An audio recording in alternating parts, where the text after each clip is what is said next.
வணக்கம் நண்பர்களே. இன்னைக்கு நம்ம குக்கிங் vlogல முட்டை சுக்கா எப்படி செய்யறதுன்னு தான் இந்த வீடியோ நம்ம பார்க்க போறோம். ஸோ வீடியோ ஸ்கிப் பண்ணாம ஃபுல்லா பாருங்க. ஃபர்ஸ்ட் ஒரு பாத்திரத்தில் தண்ணி வச்சு முட்டை எல்லாத்தையுமே நல்லா வேக வச்சு எடுத்துக்கோங்க. இப்போ நம்ம இந்த முட்டை சுக்கா செய்யறதுக்கு ஒரு 6 முட்டை மட்டும் எடுக்க போறோம். முட்டை நல்லா வெந்ததுக்கு அப்புறம் அந்த ஓடு மட்டும் தனியாக பிரித்து எடுத்துருங்க.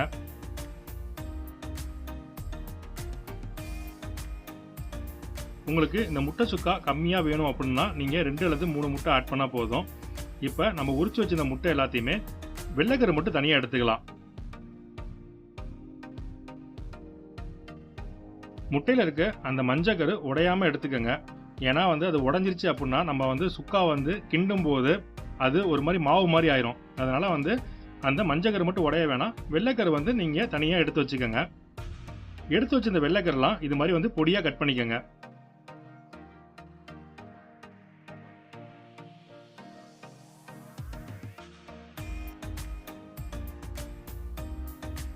இந்த அளவுக்கு இருக்கிற மாதிரி முட்டை அந்த வெள்ளைக்கரு பொடியாக கட் பண்ணி எடுத்துக்கோங்க.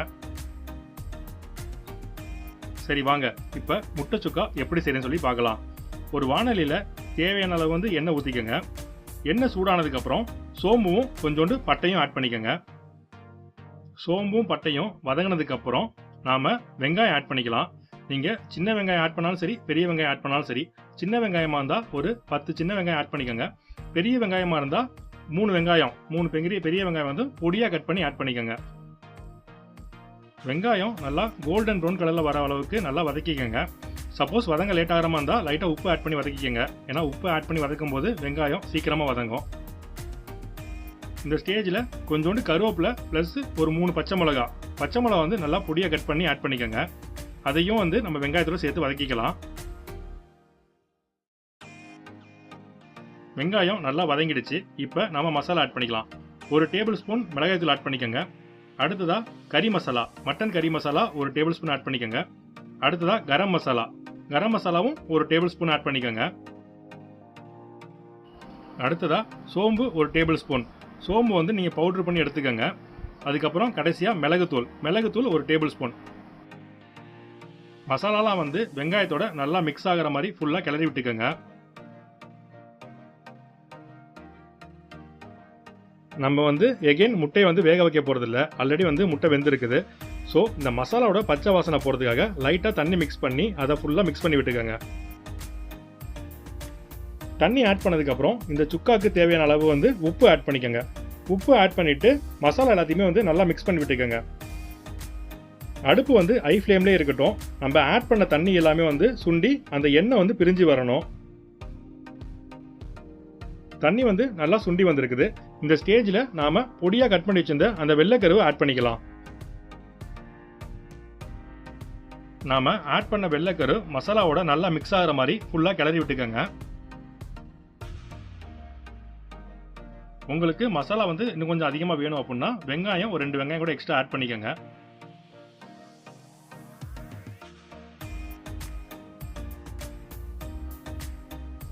மசாலா நல்லா வெள்ளைக்கரோட மிக்ஸ் ஆகிடுச்சு. இந்த ஸ்டேஜில் நாம் மஞ்சக்கரு ஆட் பண்ணிக்கலாம். மஞ்சக்கரு ஆட் பண்ணதுக்கப்புறம் மஞ்சக்கரு உடையாத மாதிரி ஃபுல்லாக கிளறி விட்டுக்கோங்க. ஏன்னா மஞ்சக்கரு உடஞ்சிச்சு அப்படின்னா அது ஃபுல்லாக ஒரு மாதிரி மாவாக ஆகிடும். அதனால் மஞ்சக்கரு உடையாமல் மேலால் ஃபுல்லாக கிளறி விட்டுக்கோங்க. இந்த ஸ்டேஜில் நீங்கள் அடுப்பை லோ ஃப்ளேமில் வச்சாலே போதும். ஏன்னா நம்ம முட்டை நல்லா வெந்திருக்குது ஆல்ரெடி.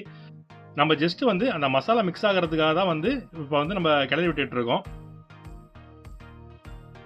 நீங்கள் நல்லா காரமாக சாப்பிடுவீங்க அப்படின்னா இந்த ஸ்டேஜில் இன்னும் கொஞ்சம் பெப்பர் மட்டும் ஆட் பண்ணிக்கோங்க.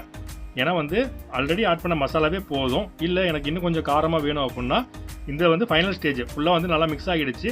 அதனால் இந்த ஸ்டேஜில் லைட்டாக பெப்பர் மட்டும் ஆட் பண்ணிக்கோங்க. கடைசியாக இந்த கொத்தமல்லி தழை லைட்டாக தூவி விட்டு கிளறி விட்டுக்கோங்க. ஏன்னா கொத்தமல்லி தூளை அந்த ஹீட்டோடு நம்ம ஆட் பண்ணும்போது அதோட ஸ்மெல்லும் நல்லாயிருக்கும். ப்ளஸ் அந்த மசாலாவோட டேஸ்ட்டும் சூப்பராக இருக்கும்.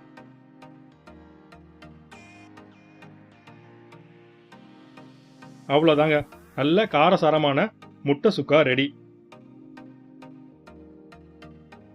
ரொம்ப ஈஸியான மெத்தடு தான் இது.